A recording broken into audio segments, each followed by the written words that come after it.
Hello folks, hope you're having a very good day. It is Friday, but I am recording this on Wednesday, which means, if you're in America, you've just had a very, very, very important decision to make. I hope that it was not very stressful for you. I hope you had a good election, win or lose, and that you all stay safe. I know a lot of my viewers are over in the States, so I doff my cap to you, and I hope you're doing well, and I hope everything is fine and dandy where you are. Let's jump in to some hobby nightmares, shall we?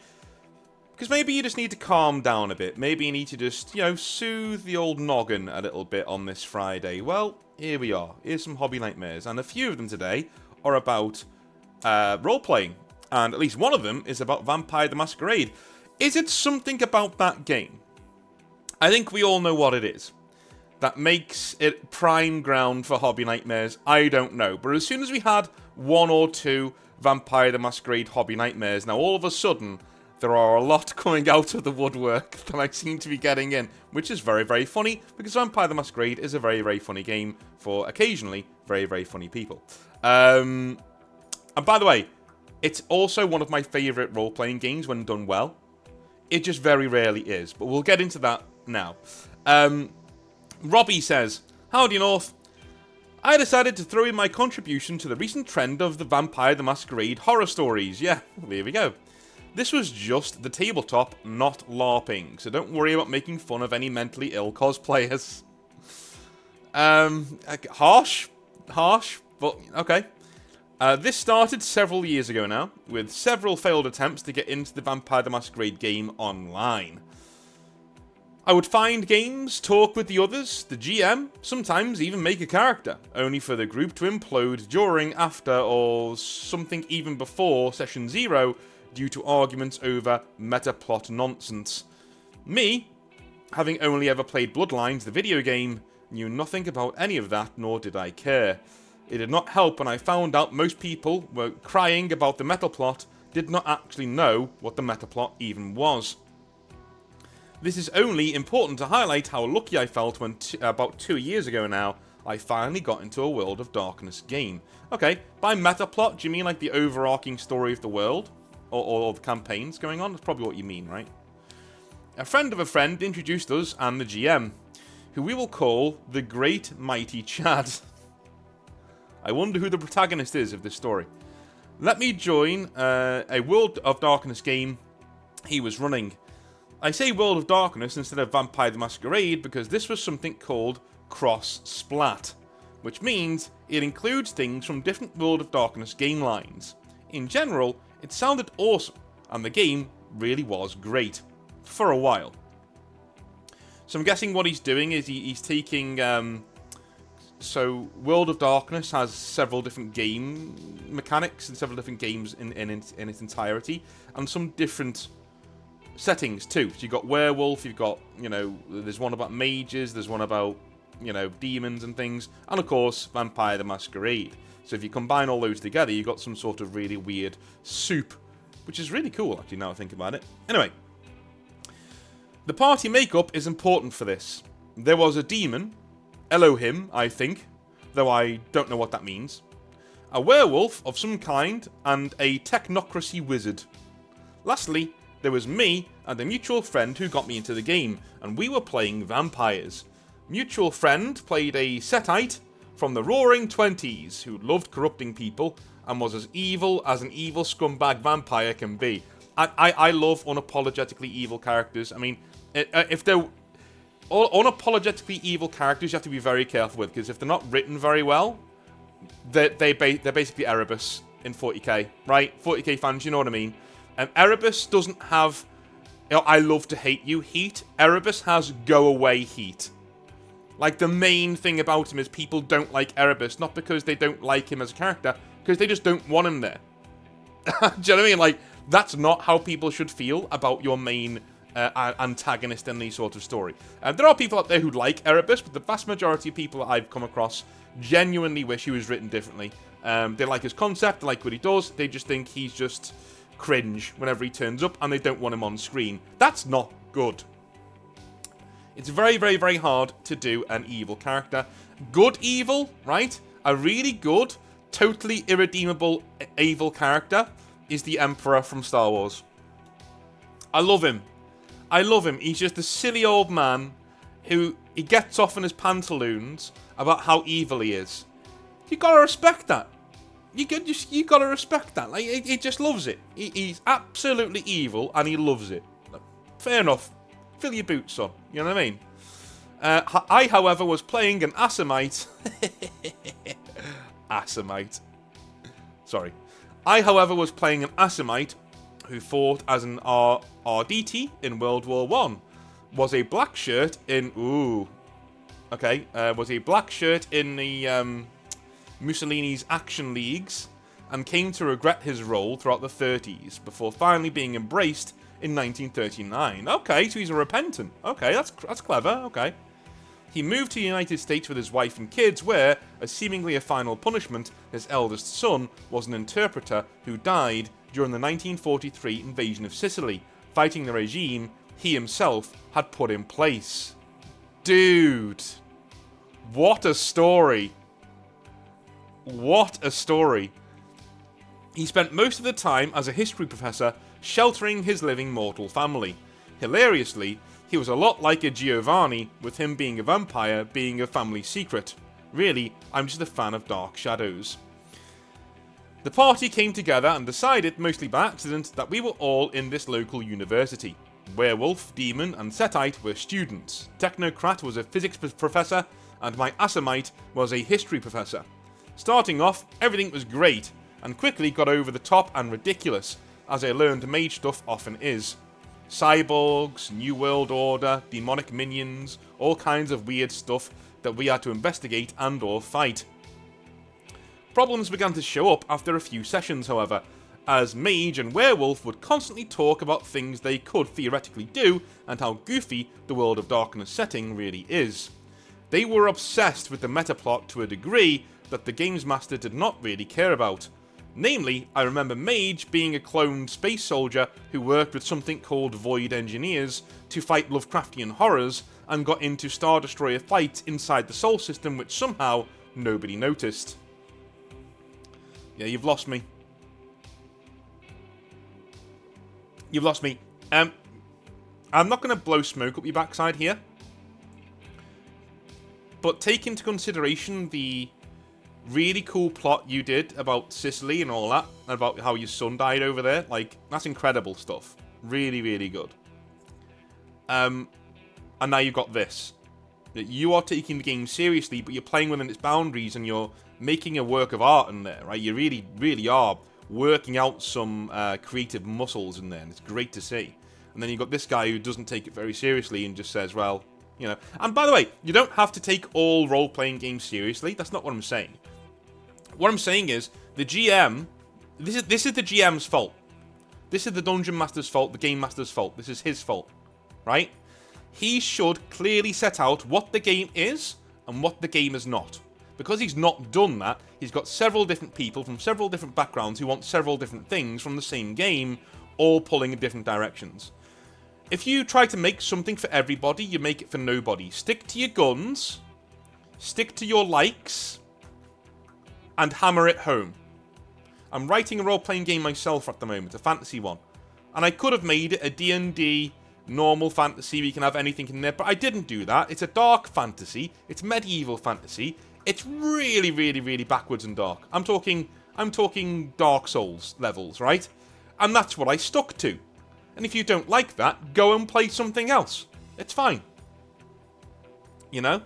You need to be brave when you do games like this. You need to make sure that the players know what they're getting into. It's rule number one, really, about being a DM. If you fail that rule, then you're not a very good Dungeon Master, or Game Master, or whatever it is, storyteller. Quickly I realised, the more I heard about the wider BS of the setting, the more the Masquerade stopped really mattering. Yeah, essentially, if the New World Order, or Camarilla, or whoever, can just cover up stuff like actual Star Wars battles around Mars or Earth being hollow, then there's really nothing to worry about my Assamite using Celerity 4 in public. Yeah, for those of you who don't know, the Masquerade is what vampires use to make sure humans don't know they exist, and breaking it is very, very, very bad juju. and can lead to you being given a true death by your other vampires, or a blood hunt being declared on you, which is not good. But this is what I mean. Everything's combining into a sludge, and certain players, like our dear friend here, is saying, look, why should the masquerade even matter when you're doing Star Wars? Like, literally near the moon. Everyone can see you there. The plot involved investigating this coven of mages in Boston who were druid infernalists trying to summon demons. The power boasting from before began to grate on me here, as we got the ball rolling, and essentially Werewolf and Mage would constantly reiterate how small-time vampires are, and how Assamite/Setite were both outgunned on basically every level. GM, however, said nothing of the sort, and ran the game like normal. In fact, we were working with the Camarilla to investigate this cult because Assamite/Setite had social skills, influence, boons to call in, and things like that. In other words, you're role-playing. One session we were preparing to hit some mages about sacrificing a student of mine. While we were kitting up, Mage and Demon finally had the first big confrontation of the game. I don't know the mechanics of the two characters, but essentially, Demon could make guns out of scrap metal, whilst Mage had to do more difficult techno-magic to accomplish the same thing, and he stopped the game to whine at Demon and GM for him being outpowered. The thing he kept laughing about him doing to me and Setite. After that was resolved, somehow, I didn't really understand how, we moved on to attack the ritual going on. Mage once again started telling me that just running in and killing the guy wouldn't work, and we had to be careful since a mage could just vaporize me in a dozen ways. Werewolf added how vampires weren't good at combat really, and killing things was basically a job for a werewolf. That is untrue. That is untrue. You know, anybody who's seen a gangrel go headlong into a group of cops will know. The vampires are pretty good in combat. Even the less combat-oriented vampires are way an overmatch for 99% of things in the world, you know, in Vampire the Masquerade. Anyway, I hopped the fence and started blasting. But in a trench full of Austro-Hungarians, or a public pool centre full of skinhead druids, my guy knew what to do and killed the ritual leader before he even got a chance to act. Good. Excellent. Let me take a sip of tea. Alright. The rest of the mages were killed the next turn as Demon and Setite rushed in with assault rifles. I think Werewolf killed a few of them too, but I mostly remember him having issues with rage and going to beat up a car or something, whilst an Assamite actually made sure the sacrifice lady was fine. Thankfully her memory was foggy as hell, and we were all able to write the whole thing off as her fleeing a shooting elsewhere, and I, being her kind teacher, found her and called her parents to pick her up. Whilst this happened, and Mage and Werewolf are always going on about how ridiculous the setting is, I realised the World of Darkness tone is less gothic horror and more Wolfenstein, and began talking to the GM about adding in some goofier bits that I liked into my guy's backstory, and if that would be okay. Long story short, no. Since vampires don't really know how ridiculous the world actually is, but the suggestion of this pissed off Werewolf and Mage. They would reiterate constantly how silly things are in the World of Darkness, like beer that makes people beat their wives, and literal sci-fi bases on Mars and Pluto, but immediately turned around and threw tantrums about me wanting to dip a toe into the goofiness myself.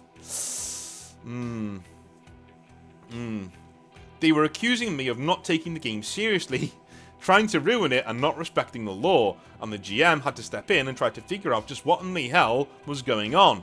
In hindsight, I should have left then, but the game itself was fun, and GM, Setite and Demon were fun dudes. Chad GM was also putting in an immense amount of work to make every character feel involved and important. Eventually, things were smoothed over, and we got back into the game. Okay, I'm going to say something quite controversial here. It's not the Dungeon Master's referee's story. I'm going to call it Dungeon Master for now, right? It's not the Dungeon Master's job to make you feel welcomed at his table. I know that sounds controversial. It's not something D&D tells you, right? Everything has to be inclusive. Everything has to be super nice. No. It's the DM's position and job to communicate what kind of table you're joining. That's their job. Once you've accepted those parameters, it is no longer up to the DM to make you feel welcome at that table. It is up to you to ingratiate yourself to the game and get invested and have fun, right? The GM or DM is just there to abide by the action, make sure things are rolling pretty well, make sure the story is progressing at a rate, make sure you're all immersed and having a good time. Yes, that is true. But it's not his or her responsibility to sit you down and play peacekeeper between players. It's his responsibility to make sure that the parameters of the game are clearly set out so you can make an informed decision on where you would like to spend your hobby time. And if you don't want to spend it with him, then it is up to you to stand up and leave that table, or for him to say, this game isn't for you, you need to stand up and leave. It's not his job to make you feel welcome at the table or the game.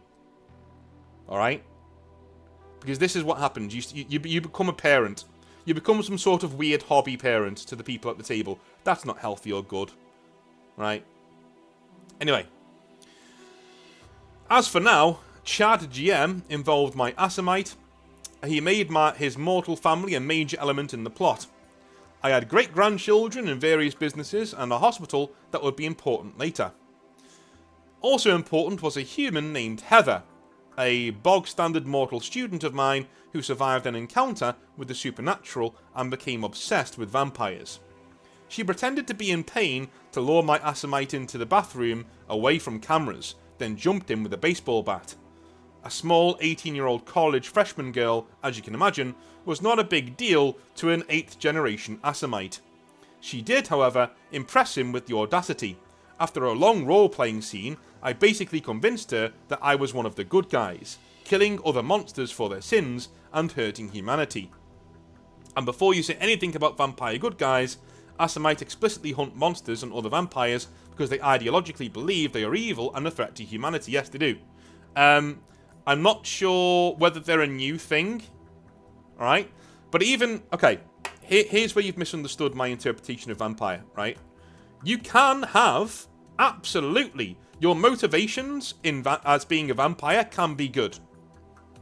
You can be an anarch, gangrel. You can be, a bruja. You can be whatever you want. And be absolutely committed to doing good. That is not a problem. The problem comes when the DM lets you get away with that stuff without any sort of consequences, because your nature as a vampire is evil and predatory. That's the point I'm making here. You seem to have misunderstood, and you seem to think that I'm telling you can't play a good character in Vampire. Of course you can. Of course you can. You can play somebody with a good heart in Vampire, right? But your nature is not good. I will not allow you to corrupt 8 to 10,000 years of vampire history for your fifis. Okay? You are not a good... Your character may be good, right? But your nature is not. So even an Assamite vampire, yes, they fight other monsters. Yes, they think all other vampires are evil. But they are the biggest hypocrites in the world, aren't they? Because their own nature is evil. They are also vampires. Your GM should be allowing you to do good things, but the beast inside should be clawing to get out all of the time to drain the nearest person to you, innocent or not. And they should be making your character do things that you don't want them to do. You're like, I don't want to do that. Oh, no. Oh, sorry. You failed that, That was a messy critical. You drain her. You just, grab her and snap her head off and drain her. Right? That's what should be going on in the game. Not in this particular instance, but, every now and again, there should be a tick where your vampire just comes out and drains somebody that you don't want to drain, right? And it feels good, and you hate that it feels good. That's role-playing, dude. That's conflict. That's what we're here for. Just playing a good vampire who does good isn't Vampire the Masquerade. Playing a good person, struggling and occasionally failing to overcome their inherently evil nature, that's Vampire the Masquerade. There's a difference, right? Okay. So this girl becomes my apprentice, and an ongoing Leon the Professional style Master Apprentice thing transpired. I love this. This is great. This ultimately led to Werewolf, who was also a college freshman, being romantically interested in her. It was funny for a while, especially since after several encounters the Werewolf character began to fear my guy and viewed him sort of like Heather's dad.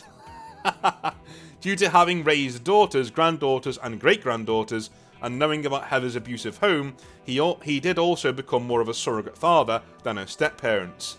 It was a running theme that I wanted to teach her about monsters, teach her how to fight, and, only when I deemed ready, take her out on a real hunt.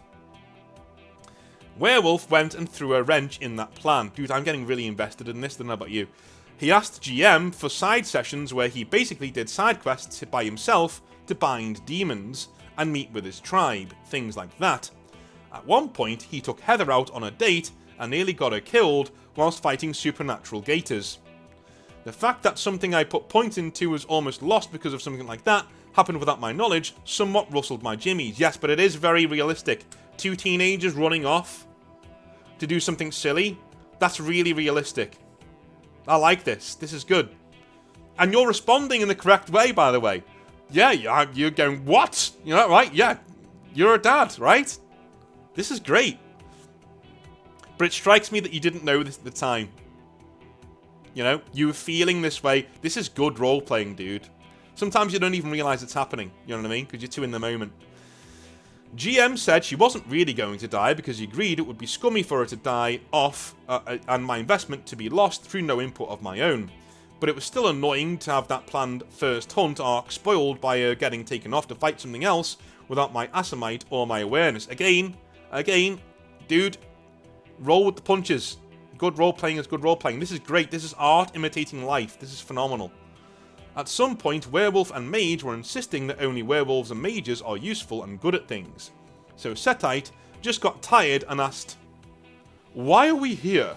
referring to us vampires.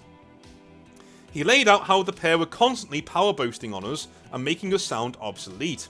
They were talking about how they could be doing a lot, but I realised they didn't really do very much, since it was Assamite and Setite who were talking, planning and doing things with vampires that were important to hunting the cult. This didn't really go anywhere, and I don't remember what the GM said, but Setite stayed in the game. We located a safe house of the cult in a large apartment building. Cue more Werewolf talking about how fighting is for werewolves. Our stealth infiltration did not quite work out, and we ended up in the middle of a fight between Sabbat, who I assume were going to kill the heretics, and the mage cult. Werewolf and Mage were kept busy with less than a dozen vampires while talking about how stupid it is that they had so much trouble killing them. Meanwhile, Assamite was the only one who got inside the building when it went into lockdown, and he had to fight his way up the tower. It was like the hallway fight from Old Boy across several floors. The fight was awesome. I just found it funny how their whining about mages and vampires contrasted with one Assamite powering through floors of cult goobers. Later on, we made it to the top as a group and captured the guy we were there to grab and had a group debrief at a McDonald's. A bunch of people covered in blood at a McDonald's at 2 AM was not much to notice in Boston. Eventually, the plot moved into getting the Camarilla to help us fight this cult of druidic Satanists, because fighting demons would get them on good terms with the Assamites in general. Essentially, there was a lot of vampire politics, plotting, negotiation, things like that, ultimately ending in my guy sneaking into this hospital run by a rogue Ventru so I can assassinate him. Meanwhile, Mage and Werewolf just get tired of the main plot, and while we're in session, they go off and get into some pocket dimension to fight ghosts and demons and some other stuff that sounded like Doom but wasn't relevant to what we were doing. Do these sound like Rick and Morty fans? You know what I mean? Like absolute attention span of a gnat. Sorry guys, I know some of you are getting triggered by that, but you know, it is what it is. After the session, I tried to ask what they were doing since I don't know much about Demon or Mage, so it's entirely possible I just missed what they were trying to do. This later turned into Werewolf trying to tell me to invest my XP into magic and learning how to play a mage. I just told him I wasn't interested in playing a mage since my guy was a warrior. Really, he should have seen... he should have been a vizier in hindsight. I don't know what that means. I think it's a clan. But he was a guy who settled things with his hands, not with sorcery.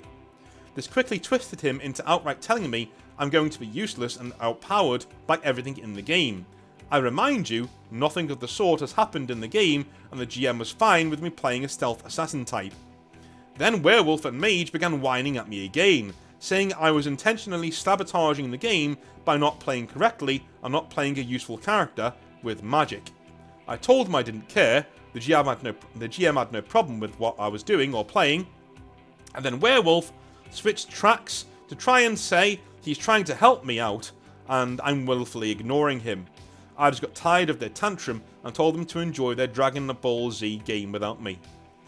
Once I left the server, the GM tried to tell me that Werewolf was wrong and, in fact, he had a plan for me in the game and that I wasn't going to be overpowered or anything. I told him I already knew that since he was a good GM. My issue was with Mage and Werewolf whining at me for not playing the game their way. I had already forgiven one tantrum, I wasn't going to forgive a second, and I stayed out of it. I was reminded about this recently, actually, as Chad GM is a good friend of mine and even played in a Vampire the Masquerade game that I ran. It recently finished about a month ago, and Chad GM told me he would tell people in another server about the game and the big plot events, and Werewolf to this day was shitting on me and whining about me nearly 2 years later. That just made me laugh, and when I listened to your recent series on Vampire the Masquerade horror stories, I felt I had to share this epic tale. Thanks for reading this whole thing. Hope you and everybody had good times with vampires and a happy Halloween. Robbie. Cheers, man. Thank you very much. Yeah, I mean, it is pretty cool how the Vampire the Masquerade stories have appeared now that the Halloween has come and now gone, unfortunately. But there we are. Pretty cool stuff indeed. Moving on. Lithobius says, Hey North, hope everyone and everything is going well. Yeah, everything's fine. Everything's well. It's Lithobius again and something lighter this time. Speaking of light, it does not light up subscribe when you say it does when I watch on PlayStation. Sorry, I know it does on some. I think it might be a setting I need to turn on. I don't know. I've also have to hit up on the D-pad to access like and subscribe. The UI is typically hidden during a video. Well, that's PlayStation for you. I've been majorly catching up on your videos after being away from the internet for a few weeks, like off the grid away. I don't have enough discipline for an actual digital detox. I have to be in a location where there are no cell towers, and 500 megabytes of internet costs €20 to disconnect. Anyway, congrats for sticking to such an incredible release schedule. It's really impressive. Thank you. Well, a lot of it is I get sent in a lot of Hobby Nightmares, so I'm able to keep up the schedule. If you want me to keep up that schedule, make sure you send in Hobby Nightmares. That's the best thing to do. I've got a quick question before a not nightmare related to the one nightmare that stuck out to me.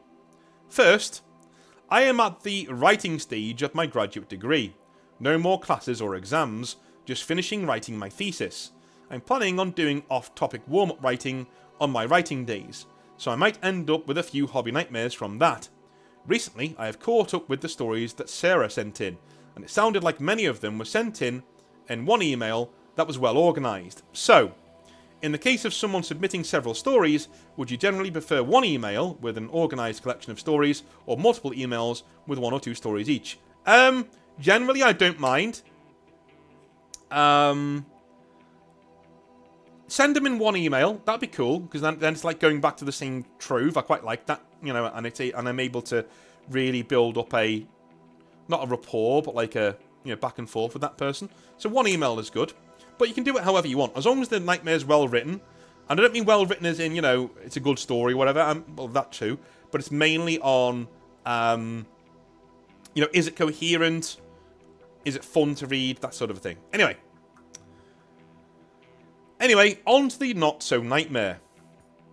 In one of the ones I listened to while catching up, there was a guy who brought some hobby supplies to work to paint on his downtime. A sales rep or somebody who wasn't usually in the office. Saw them and make a comment to one of his co-workers along the lines of, "Aren't you worried he'll shoot up the office?" or something like that. I remember that one. Yeah, I think it was a dude who came into work to do some hobby on his downtime during his lunch break or his breaks at his desk, and he's sitting next to quite a pretty woman, and a guy comes over and tries to like run him down in front of the pretty girl and says, "Hey, look at this stuff over here," and she just doesn't get involved. She's like, "No, it looks all right to me. Like, just carry on, mind your business," sort of a thing. Do you know what I mean? And I was like, yeah, there are dudes like that in the world. Yeah, that really did irk me. It annoyed me, that one. I found this comment beyond the pale, to the point where I was surprised your reaction wasn't stronger. Maybe it's because I'm American, so jokes about mass shootings hit a bit different. Or maybe it's because in high school, multiple well-meaning adults have been concerned about me because my hobbies fit the shooter profile they saw on TV. They even went as far as to tell me this directly, as if telling a 15-year-old you think they're interested in... Sorry, a 15-year-old you think they're interested in and capable of murdering their classmates and friends is going to make them feel loved, cared for and supported. But I digress. Regardless, this is a comment that hits a bit close to home, but my experience went a bit differently. Okay. Well, this certainly sounds like a nightmare, compared to you saying it wasn't like a nightmare.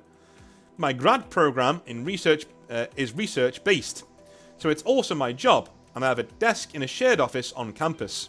So, like that hobbyist, I have modelling supplies on my desk at work. Sometimes, I hit run on a chunk of code that will take a few minutes to finish. Sometimes I need a few minutes not looking at a screen. Sometimes I'm thinking, lab machine go beep boop, DNA go brr, and I need a fidget toy until I figure out what that means for my data. Sometimes I just like looking at the growing band of rats and robots under my monitor, but unlike that hobbyist, if I started painting, I wouldn't stop, so I limit my supplies to clippers, abrasives, and glue. I also tend to work more along the 10 to 6 or 11 to 7 rather than the 9 to 5.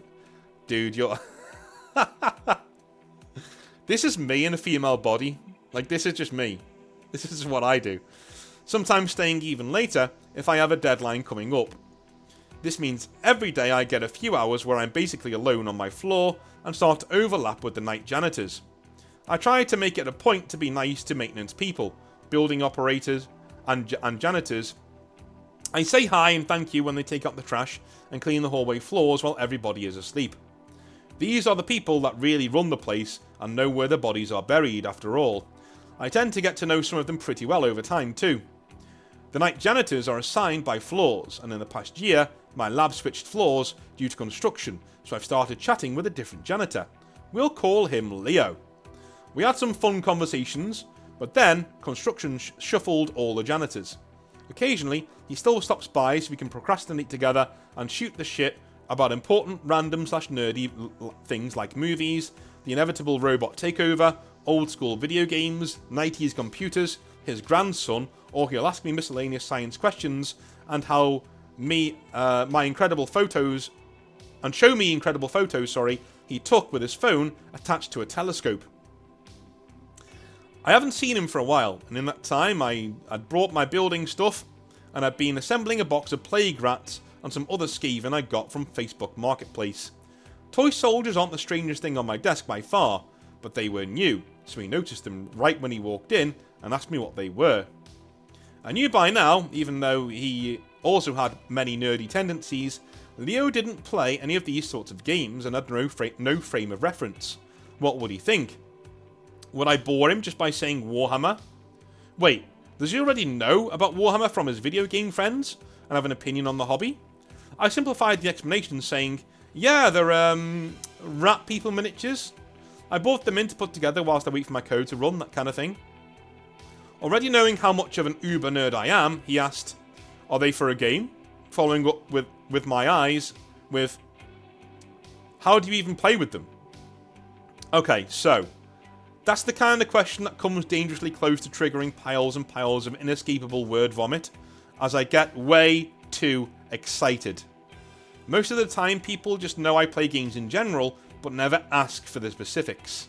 Leo was a genuinely curious guy too, so based on our previous conversations, I knew he wouldn't be satisfied with, you roll dice to go pew pew.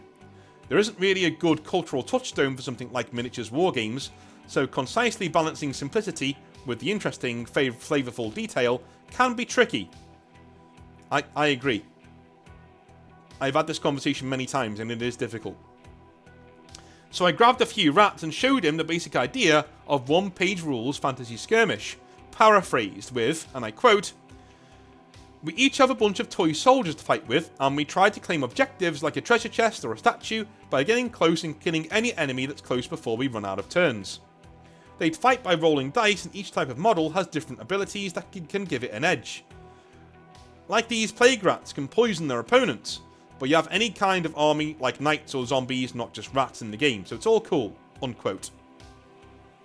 At this point, I'm expecting to have totally bored him, but Leo looks confused, so I assume I've explained it poorly, but he asks a question about a topic I didn't even mention. So there's all these different kinds of models, right? How do you know which ones to play with? Is it even fair? This is peak hobby joy for me. Honestly, he actually does want to know more and somehow wasn't bored yet. I've been fooling around with my army forge earlier that day, so I showed him how I can pick my models to a certain point value and switch what weapons they have and so on. With the bits for the marketplace clan rats, I showed him that you can give the models the weapons you want them to fight with. We talked a bit more about what kind of games you can play with the minis, and I showed him a few pictures of painted and in-progress models that demonstrate that they wouldn't just stay grey plastic. Leo said overall, he thought the minis were super cool, but between the assembly, painting and game, the whole thing seemed a bit complicated. I assured him it wasn't quite as bad as it looked, especially if you played OPR instead of the official game. Then the conversation moved on and we talked about other things. It was pretty normal. And I quote, "Oh, you make plastic toys you glue together to fight, cool, sounds fun. I streamed a good movie last week, have you seen it yet?" Unquote.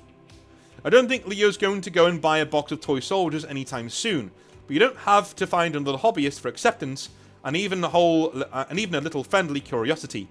The models are super cool after all, so I hope this brings some hope to people who might feel a bit embarrassed about the hobby. Anyway, thanks for reading, and I hope the rest of your week / weekends goes well for you too. Lithobius. This reminds me of a time when I had some Lord of the Rings miniatures at my grandparents' place. And my grandpa these days is, mentally, he's not on the way out, but he is very old now. You know what I mean? He's very, very old. And the reason why I hold him in such high esteem and why I treasure my memories of him so much is that he would always share an interest in what I was doing. So if I was writing a story when I was a kid, if I was like writing I like to write, right? So if I was writing a story, he would read it cover to cover. Even if it was like several pages, he would read it, and then he would ask me questions about it. And so I felt like, oh my god, there's somebody who actually is interested in the things that I do, and the things that I want to do, My mother was never really that kind of a person. She never really showed much interest in what I was doing or any of my creative stuff that I like to do. To be fair, nobody did, apart from my grandpa, right? Which is why I was really close to it. My uncle too, when I was younger, did that as well. He very much did like to listen to things that I was coming up with. I had quite a few good male role models when I was younger who were interested in what I was doing and how I was doing it. But I had these Lord of the Rings miniatures at my grandparents' place, and I was just putting them together and painting them on the kitchen table. I was off sick with I think it was a cold. And it was pretty cool, actually, because I was off from the Wednesday to the Friday, and then we had the weekend, right? So this is on the Thursday, because I was staying at my grandparents' house, because they were obviously not working. They were retired, mostly. My grandpa was still working every now and again as a bricklayer, because he's just a chad like that, who works until he's like 80, laying bricks, but there you go. So we are in the dining room, and I'm just there doing my models and listening to some music. I was only like 11, 12, And we had to stay away from my mum because obviously she works full time, and if I gave her the cold, she can't work, which would suck. Anyway, he comes down and he sees and I'm painting these models, and this kind of a conversation happens. He shows genuine interest in what I'm doing and how much fun I'm having. And once I explain the game to him, we sit down and we play an introduction game of Lord of the Rings battle game, right? He takes the goblins and I take the elves. And he beats me. Like, he actually wins. because he's an adult, right? And he can think more tactically. And he's not just winning, he's rubbing it in, going, I will send my goblins and orcs over here, and I'll beat that elf to death with his pointy ears, things like that, right? This guy was awesome, and he beat me at my own game, and we had a lot of fun. We were there for an hour or two, and I went back to painting after that. But it just really lit a fire under me, and we would play all the time from then on in. He would always come in, and it wasn't his thing. Like, he didn't really play tabletop war games. He never got into it beyond that, but he liked seeing me express a tactical nous. He liked seeing me improve at something, so he would play me in this game. He had next to no interest in, because he was a very good chess player and a very good checkers player, right? And he looked at it like that. He's improving a tactical skill I'm working on, right? I'm working out mathematical arithmetic problems through my wargaming. I'm working out tactics and complicated problems through my wargaming decisions and how I'm going to beat him. Because he became very good at the game very quickly, right? And in the end, I did end up beating him, and it was like a 50-50 on who was going to win every single game. I would go and get more things for Christmas for Lord of the Rings, so we could play together, right? And again, I never realised this. It turned out years later that my mum couldn't really afford very much Games Workshop stuff. So if I asked for something Lord of the Rings, my grandpa would just buy it and then not add it to my Christmas stuff and say, listen, this isn't from us. I just found it, give it to him, right? And as part of his Christmas present from you, all right? But just, it's fine. It's because he wanted to play with him too, and he felt bad about, buying me a Christmas present that he was also going to get stuff out of, so he didn't count it towards the Christmas total. He was just cool like that, right? Grandparents are awesome. Grandparents are the best. So anyway, that just reminded me of that. It's a really nice memory that I've got, and this is why wargaming is important, right? This is why I always say wargaming is very, very, very important, in that it really does give kids of this age skills that they are absolutely going to need later on in life, at least in my opinion. Anyway, I love you all a long time. I will speak to you on Sunday, where we are going to be rebuilding the Space Wolves live on YouTube. Oh yes. Oh yes. I'm looking forward to that.